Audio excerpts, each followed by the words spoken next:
여성의 눈으로 세계를 보자는 캐치프레이즈를 내건 서울국제여성영화제 SIWFF 서울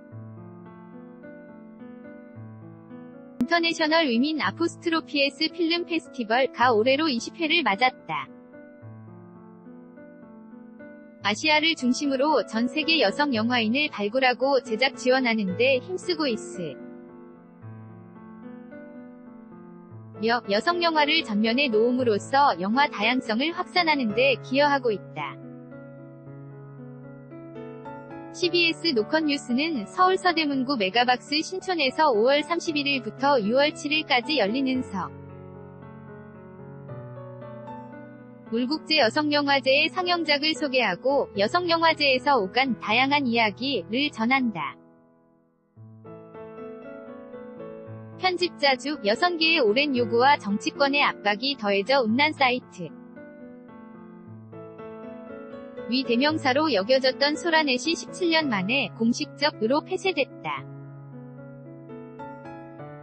하지만 이름과 겉모양만 조금 다른 형태로 비슷한 사이트가 성업 중이다. 이용자들끼리 자료 공유를 하기 위해 만들어진 웹하드 업체 역시 불법 촬영 영상이 쉴 새 없이 올라오고 공유되는 곳이다. 일부 남성 연예인들이 자신이 신체 건강한 남성임을 보여주기 위해 야동을 본다는 말을 예능 프로그램 등에서 머뭇거리지 않고 할 정도로 야동 관람은 남성이라면 의뢰할 수 있는 별것 아닌 일로 치부된다. 하지만 그중 상당수가 불법 촬영물이다. 찍히는 줄도 모른 채 노출됐거나 동의하에 찍었더라도 외부 유출이 되리라곤 예상치 못했던 피해자가 엄연히 존재한다는 의미다. 제20회 서울국제여성영화제 나흘째였던 3일 오후 서울 서대문구 메가박스 신촌에서 다큐멘터리 얼굴 그 맞은편 관객과의 대화가 열렸다.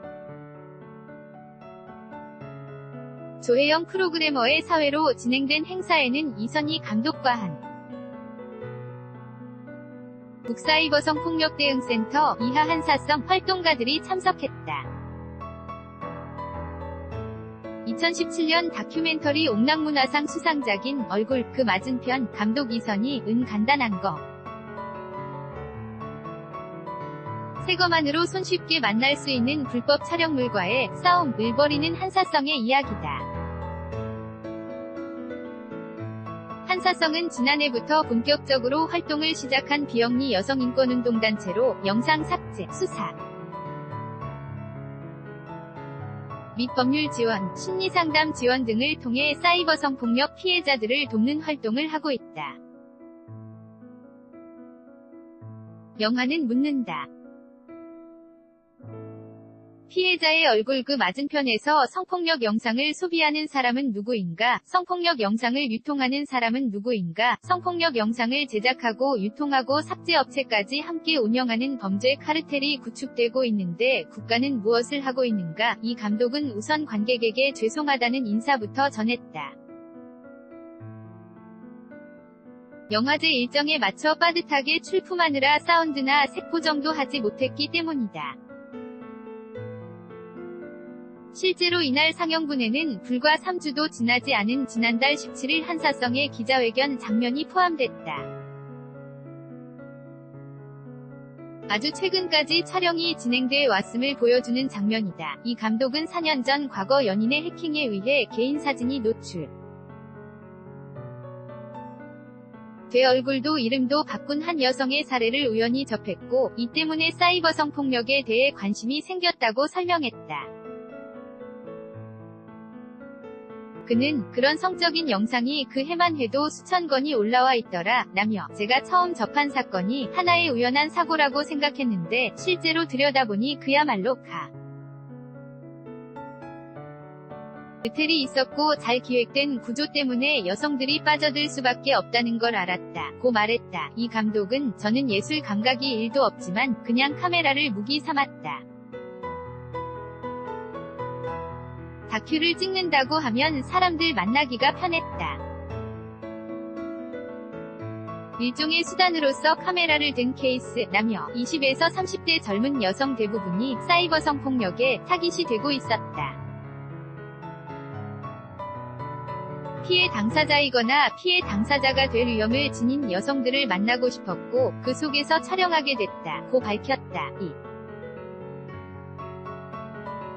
감독은 사이버 성폭력 실태가 심각한데도 이와 관련해 정부는 제대로 된 대응을 하지 않았다는 점을 꼬집기도 했다.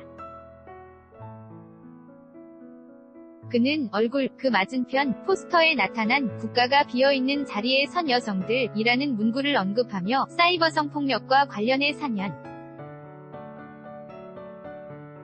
동안 취재해보니 이 영역에는 국가가 전혀 없었다고 강조했다. 이어 경찰도 사법기관도 입법기관도 어떤 역할을 하지 않았다. 그래서 이 문제는 그대로 남아있다고 생각한다며 여성을 능욕하고 낙인 찍고 산업화해서 국가 권력과 일정 정도 유착하고 있는 세력이 있다. 그들과의 투쟁에 함께해 주셨으면 좋겠다. 고 말에 큰 박수를 받았다. 한사성 대표 설랑 씨는 감독님이 처음 다큐 제안 주셨을 때만 해도 박근혜 정권이었고 그땐 이 이슈가 그렇게 집중받지 못했다.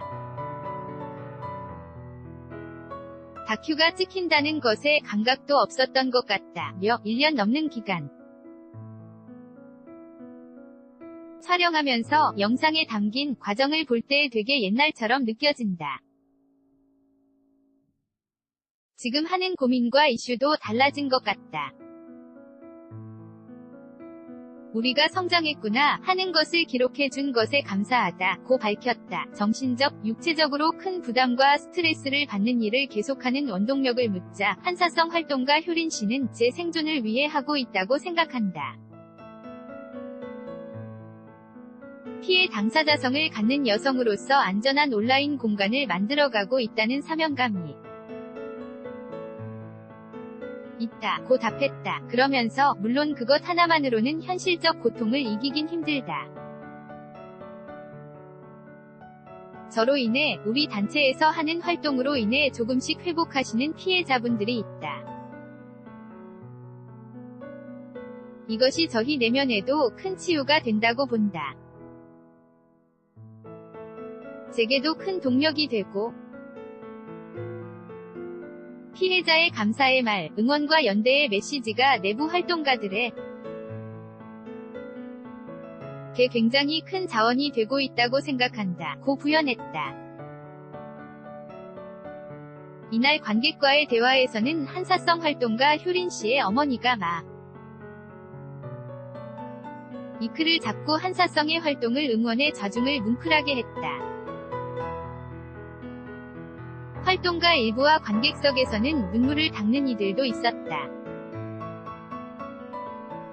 효린 씨의 어머니는 엄마이다 보니까 부모의 마음과 같은 여자로서 자랑스럽고 대견한 마음이 있어서 우리 딸들에게 축복과 건강, 감사한 마음을 전하고 싶다. 촬영해주신 감독님도 고맙다. 고 전했다. 사이버 성폭력 피해자 지원을 위해 일반인은 어떤 일을 할 수 있는지에 대한 질문도 나왔다. 한사성 여파 씨는 사람들이 다 활동가가 될 순 없다. 이 일을 해결할 때 페미니스트 경찰, 페미니스트 변호사, 페미니스트 국회의원, 페미니스트 대통령, 페미니스트 상담자, 페미니스트 교사가 너무 필요한 거다. 저희 힘으로만 할 수 있는 일이 없더라. 계신 자리에서 할 수 있는 일이 충분히 많을 것이라고 말했다. 여파 씨는 저희가 어떤 활동을 할 때 함께 목소리 내주시면 가장 좋겠다. 피해자에 대한 낙인과 한창 오고 있는 이 거대한 백내시, 백내시 반격을 우리 힘으로만 막아내기 너무나 버겁고 두렵다고 느낄 때가 있다. 여기 오신 분들, 오지 못했더라도 분명히 이 문제에 분노하고 계신 모든 분들, 이 백래 씨를 막아줄 수 있는 방파제가 되어주실 거라고 본다. 고 밝혔다.